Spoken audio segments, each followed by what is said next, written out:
கெடா குவாலமுடா மாவட்டத்தில் உள்ள ஒரு கல்வி நிறுவனத்தில் ஈலி எனப்படும் இன்ஃப்ளூயன்சாவை ஒத்திருக்கும் உபாதைகளின் கிளஸ்டர் உருவாகியுள்ளது. மாணவர்கள் மற்றும் ஊழியர்கள் என 28 பேரை மர்ம தொற்று தாக்கியுள்ளது. அவர்களில் 6 பேருக்கு இன்ஃப்ளூயன்சா ஏ கண்டிருப்பது உறுதியானதாக சுகாதார அமைச்சு அறிக்கை ஒன்றில் கூறியது. அவர்கள் சுங்கைப்பட்டாணி சுல்தான் அப்துல் ஹலி மருத்துவமனையில் சிகிச்சை பெற்றுள்ளனர். ஈலி அறிகுறிகள் காணப்பட்ட எஞ்சிய 22 பேரும் வெளிநோயாளிகளாக சிகிச்சை பெற்றனர். சுற்று வட்டாரத்தில் பரிசோதனை மேற்கொண்டது. முகாமிட்ட இடத்தில் ஆபத்து மதிப்பீடு போன்ற கட்டுப்பாட்டு மற்றும் தடுப்பு நடவடிக்கைகளை மாவட்ட மற்றும் மாநில சுகாதாரத்துறைகள் எடுத்துள்ளன. இது தவிர நோய் கண்டறிதல், உடனடி சிகிச்சை, அறிகுறிகள் காணப்படுவோரை தனிமைப்படுத்துதல் போன்ற நடவடிக்கைகளும் எடுக்கப்பட்டு வருவதாக KKM கூறியது. முன்னதாக யானில் நடைபெற்ற முகாமிடுதல் நடவடிக்கையில் கலந்து கொண்ட 14 வயது மாணவருக்கு காய்ச்சல், வலது இடுப்பு வலி போன்ற உபாதை ஏற்பட்டது. அதே சமயம் பள்ளி ஊழியருக்கு காய்ச்சலுடன் சோர்வு, இருமல், உடம்பு வலி ஏற்பட்டது. இதையடுத்து இருவரும் பரிசோதனைக்கு உட்படுத்தப்பட்டு அவர்களுக்கு இன்ஃப்ளூயன்சா கண்டிருக்கவில்லை என்பது உறுதி செய்யப்பட்டது. எனினும் இருவருக்கும் ஏற்பட்ட தொற்று இன்னமும் விசாரணையில் உள்ளது குறிப்பிடத்தக்கது.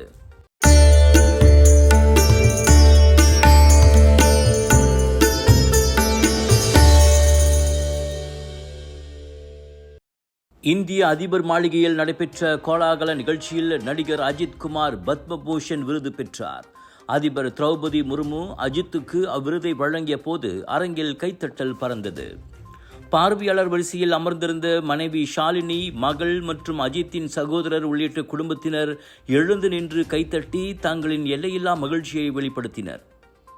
கலைத்துறைக்கான சிறந்த பங்களிப்பை பாராட்டி இந்திய அரசாங்கத்தின் 3வது மிக உயரிய இந்த பத்மபூஷன் விருது அஜித்துக்கு வழங்கப்பட்டுள்ளது.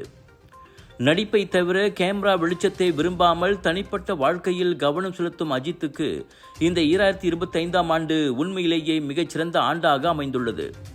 கார் பந்தயத்தில் வெற்றி, குட் பேட் அக்லி படத்தின் மாபெரும் வசூல் சாதனை, பத்மபூஷன் விருது என அடுத்தடுத்து ஊடகங்களில் அவர் முக்கியத்துவம் பெற்று வருகிறார். அவரின் தீவிர ரசிகர்களும் சமூக ஊடகங்களில் இதனை கொண்டாடி வருகின்றனர். விருது வழங்கும் இந்த விழாவில் இந்திய பிரதமர் நரேந்திர மோடியும் கலந்து கொண்டார்.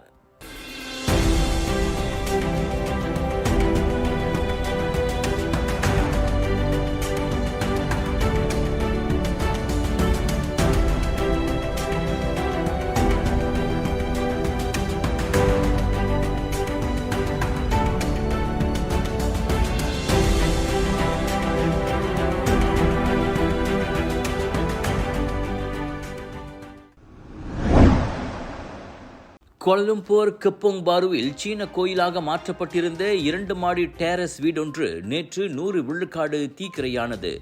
மாலை 5 மணியளவில் ஏற்பட்ட தீ அருகிலிருந்த வீட்டுக்கும் பரவியது.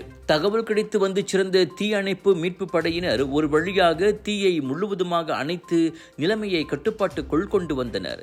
தீயில் பக்கத்து வீடு 30 விழுக்காடு சேதமடைந்தது. என்றாலும் அச்சம்பவத்தில் எவரும் காயமடையவில்லை.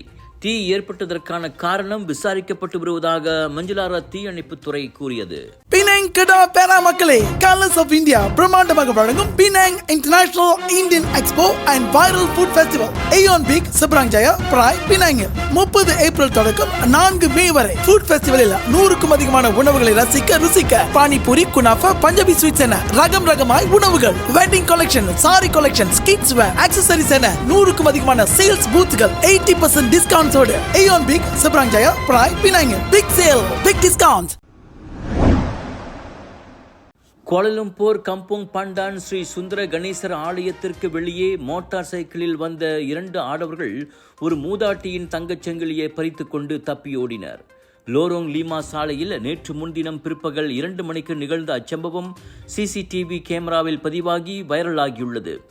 60 வயது அம்மூதாட்டி காரினுள் ஏறும் சமயத்தில் கொள்ளையர்கள் சங்கிலியை பறித்தனர். உறவினர்கள் உட்பட அங்கிருந்த சிலர் கொள்ளையர்களை நிறுத்த முயன்று தோல்வி கண்டனர். அதில் அம்மாதுவின் சகோதரர் காயமடைந்தார். பாதிக்கப்பட்ட மூதாட்டிக்கு காயம் ஏதும் ஏற்படவில்லை. இருந்தாலும் அச்சம்பவத்தால் அவர் பெரும் அதிர்ச்சி அடைந்துள்ளார். இந்நிலையில் போலீஸ் புகார் பெறப்பட்டிருப்பதை வங்சா மாஜி போலீஸ் துணைத் தலைவர் ஷாருல் அன்வார் அப்துல் வஹாப் உறுதிப்படுத்தினார்.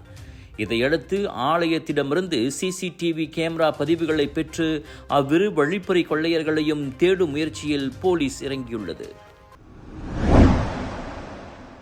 கெடா பிண்டாங் கம்புங் பிலியாங்கில் ஆட்டமும் பாட்டமுமாக இருந்த ஒரு விழாவில் மது போதையில் குழப்பம் விளைவித்து 7 பேரை போலீசார் கைது செய்தனர். வெள்ளிக்கிழமை நிகழ்ந்த அச்சம்பவத்தில் சில ஆடவர்கள் மோசமாக நடந்து கொண்டு மேடை ஏறி போலீசுக்கு சவால் விட்ட கூத்துகளும் அரங்கேறின. இவை அனைத்தும் 2 வீடியோக்கள் வாயிலாக வைரலாகியுள்ளன. கைதான 7 மது போதையில் இருந்ததாக பிண்டாங் போலீஸ் தலைவர் சூப்பரிண்டென்டென்ட் ரோட்ஸி அபு ஹசான் கூறினார். குழப்பம் விளைவித்தவர்களால் குறிவைக்கப்பட்ட போலீஸ்காரர் நண்பரை பார்ப்பதற்காக தற்செயலாக அங்கு சென்றிருந்தார். அவர் மது அருந்தவில்லை என ரோட்ஸி உறுதிப்படுத்தினார். அவர்தான் நிலைமையை கட்டுப்படுத்தி குழப்பம் விளைவித்தவர்களை போலீஸ் நிலையம் போக உத்தரவிட்டார். இந்நிலையில் கலவரத்தை ஏற்படுத்தியதன் பேரில் அச்சம்பவம் குற்றவியல் சட்டத்தின் கீழ் விசாரிக்கப்படுகிறது. குற்றம் நிரூபிக்கப்பட்டால் அதிகபட்சம் 2 ஆண்டுகள் வரை சிறையும் அபராதமும் விதிக்கப்படலாம். GM Indians பெருமையுடன் வழங்கும் கிளாங் வேலி international Indian expo and viral food festival 7 to 12 மே வரை ஏயோன் மால் புக்கிட் ராஜா கிளாங் ஸ்லாங் ஒரு ஃபுட் ஃபெஸ்டிவலில் 100க்கும் அதிகமான உணவுகளை ரசிக்க ருசிக்க 80% டிஸ்கவுண்ட்ஸோடு பிக் சேல். மலாக்கா டுரியான் துங்காலில் உள்ள அனைத்துலக மோட்டார் பந்தய தளத்தில் கார் பந்தயத்தில் ஈடுபட்ட பள்ளி ஆசிரியர் பரிதாபமாக உயிரிழந்தார். ஞாயிற்றுக்கிழமை மாலை 5 மணிக்கு ஏற்பட்ட விபத்தில் தலையில் படுகாயமடைந்த 48 வயது அந்நபர் உடனடியாக மலாக்கா மருத்துவமனைக்கு கொண்டு செல்லப்பட்டார்.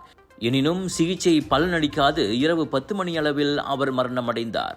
மோட்டார் பந்தய கிளப் ஒன்று அக்கார் பந்தயத்திற்கு ஏற்பாடு செய்திருந்தது தொடக்க கட்ட விசாரணையில் கண்டறியப்பட்டதாக மலாக்கா போலீஸ் தலைவர் ஜுல்காய்ரி முக்தார் கூறினார். அந்த ஆசிரியர் ஓட்டிய ஹோண்டா சிவிக் கார் குறுகலான வளைவில் கட்டுப்பாட்டை இழந்து தடம் புரண்டு விபத்துக்குள்ளானது. இந்நிலையில் அவ்விபத்துக்கு பந்தய தள நிர்வாகம், போட்டி ஏற்பாட்டாளர் அல்லது மரணமடைந்தவரின் கவனக்குறைவு காரணமா என்பது விசாரிக்கப்பட்டு வருகிறது.